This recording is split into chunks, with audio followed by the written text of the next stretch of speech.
Okay, so I was Facebook Living. The connection died like midway to get into the park because I need solid ground to work on with my feet and stuff. So we're going to do this again and then we're going to post it on Facebook Live. So you're currently on Kung Fu Havoc number 2 because clearly the Wi-Fi for this Mac computer dies about right here. So this is where I am and this is where it died. I didn't get to the thing. But as I was saying in the live broadcast, there are many different styles, shapes, and lengths to a bow staff. And the bow staff, the largest bow staff, I believe, is the monkey stick, because that can range anywhere between 12 to 15 feet. I think the longest is 15 feet. I will not swear to it. You could probably ask somebody who's a little bit more proficient in weaponry when it comes to the bow staff. So I'm going to give you guys a bow staff demonstration. I'm going to do it on solid ground as well as on this playground. And hopefully I won't scare this guy and his pet. So, as you all know, having a hip replacement has slowed me down tremendously, and I don't know if it's going to impact my career if I ever get an acting career, but I want you guys to at least have some sense of bow staffing. Now, if I could ever get my fan back together, I would put my Chinese fighting fan back up. But this is about a 5.5 feet bow staff, because I'm 5'3". So 5'3.5". Yeah, so it might be like just over 5.25. But you know, it's heavily taped up because gripping your weapon is a big issue, because if you're in a fight and you lose your weapon, you very well could lose your life. And we don't want that to happen. Environment pays to know where you are at all times. So boom, you're kind of stuck. Boom, you're kind of stuck. We won't do the demonstration here, but you know, just so that you know where it is, you know, you'll need to learn a lot on how to manipulate your bow. Okay? So I'm going to also do a demonstration before I do bow staff demonstrations on a technique that is so not used anymore in martial arts. So, welcome to your martial art demonstration. This here is a pole. The tree pole technique has not been used in martial art training. It is currently not being used in schools anywhere that I know of. And if there is a school that is using it, please let me know what the deal is. Now, it's funny how that just happened. Something popped across the screen, but the Bluetooth wasn't working when I came into the park. Alright, so this is your ally and your friend. So if an opponent is on this side where you guys are, let me get the stuff out of my pocket first. It is highly unlikely that they get around this pole, they can do damage to you. So your trick is to keep this pole between you and your opponent. Opponent comes on this side, which is my right, your left. Boom! You know, pole, in case you're not a strong fighter. Boom! You know, you have to be ready. Boom, boom. So then, backs against the wall. Boom! You know, you have to be able to use what's around you as your weapon. If you're not a strong fighter, pole technique, boom, pull them into the pole, break an arm, kick them away. Same concept. Boom, boom. I'm a little faster than the camera. So, in that, you can slam them into this pole. You can pull them into the pole. Boom, knee them, knee them.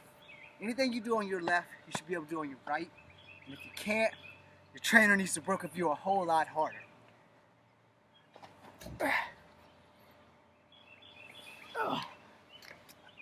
Your massive body strength isn't everything, but it doesn't hurt to have some.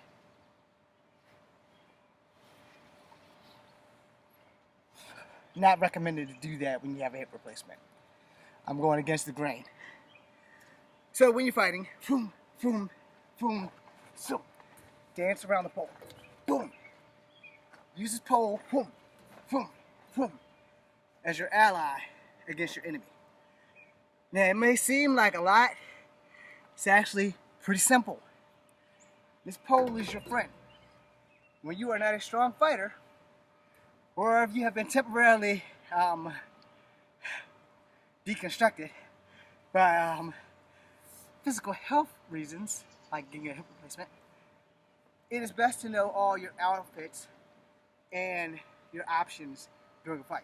Alright? You can't always have a weapon, and my recommendation, I don't give a damn how good you are, I'm going to say this as a martial artist and then a man. As a martial artist, I was always trained that the only weapon is the human body. Alright? Now, other martial artists will not agree with me. They can have the finger. That one. Here's reality. You can be a great martial artist. You can be a great martial artist with a weapon who has no martial arts skills. Only you know how good your skills are until you're actually tested in combat. So you may have great skills on screen, but if you haven't really fought in combat, it's a different level of skillage. No, I'm not throwing any personal stabs at anybody. I'm teaching you something that you can use for the rest of your life. This pole is your ally, but it can also be your enemy if you're fighting someone who has better skills at using their environment against them. Boom! People don't expect you to do stuff like that in real life. So, an unexpected move could make the life and difference choice. Or, it could make the death between you and surviving. One thing about martial arts you have to understand it is, knowing it, using it, two different things. Knowing it is great, but being able to utilize it is a whole lot better than knowing it and not being able to use it. Alright?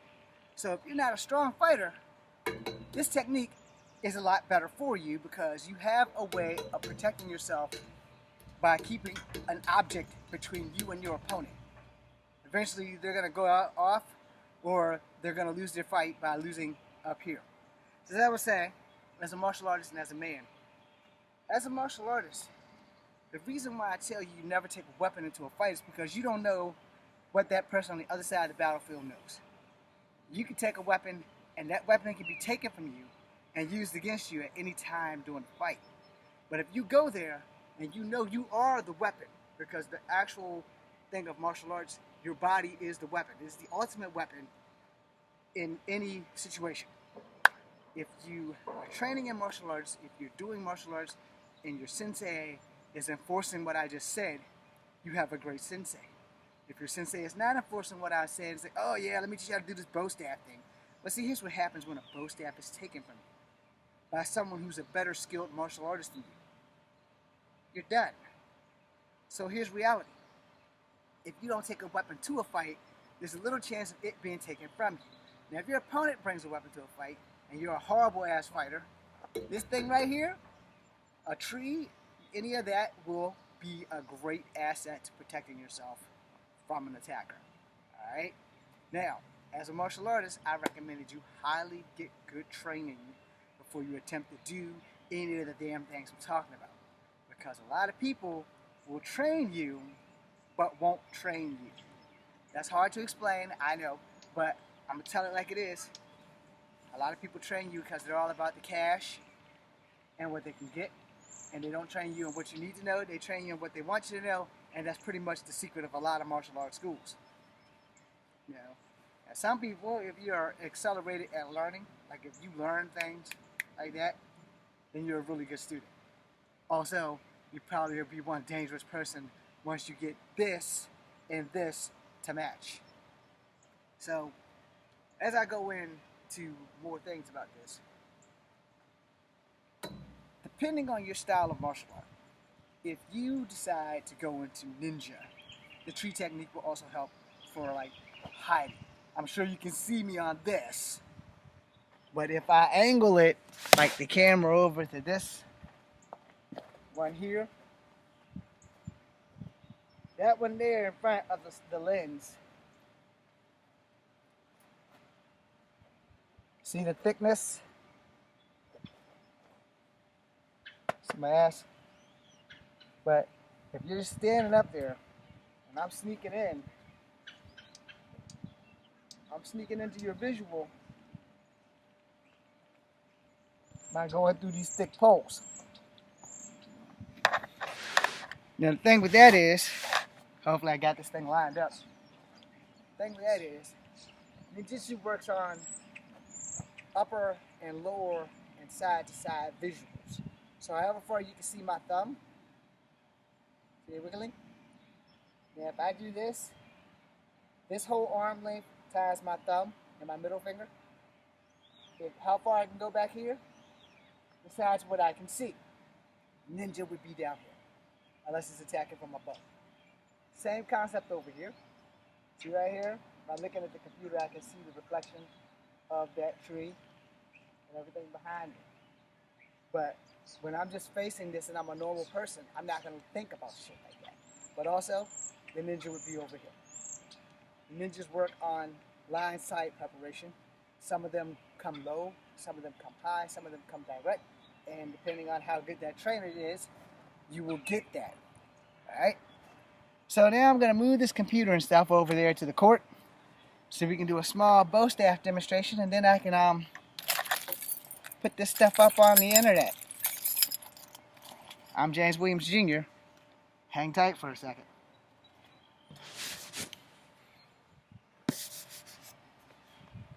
I'm also out of practice for about 4 years. However, only in the physical. Maybe right there. Nah, let's go with the whole bench, just in case. I'll try to go slow so that you guys can understand what I'm saying and what I'm doing. Alright?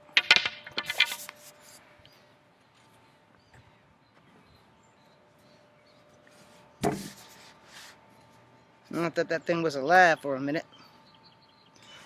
But that net's alive. Alright, so I don't know how much range I have on this machine. There are many ways to pick up your bow. If you're in a fight, you probably will never get the chance to do this, so don't drop your weapon.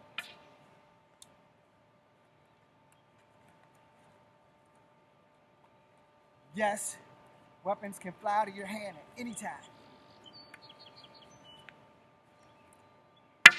Like so. In the event that that happens,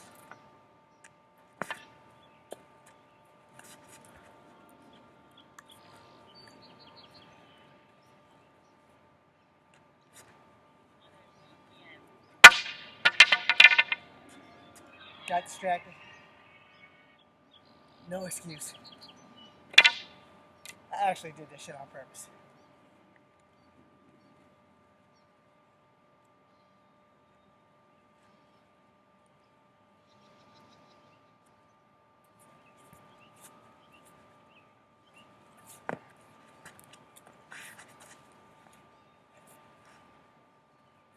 I pulled the kick because that's the leg I had surgery on.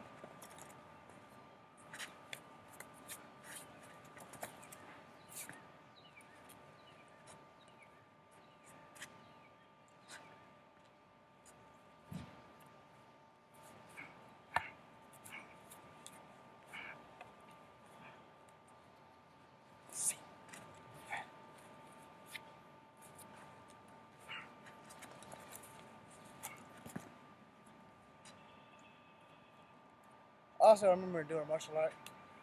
Weapon is the extension of yourself. However,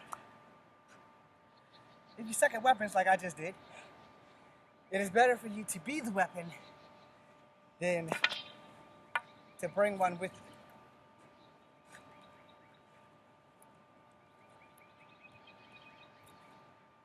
I'm James Williams Jr. Cup Live number 2. Be seeing you. I'm sure that totally sucked.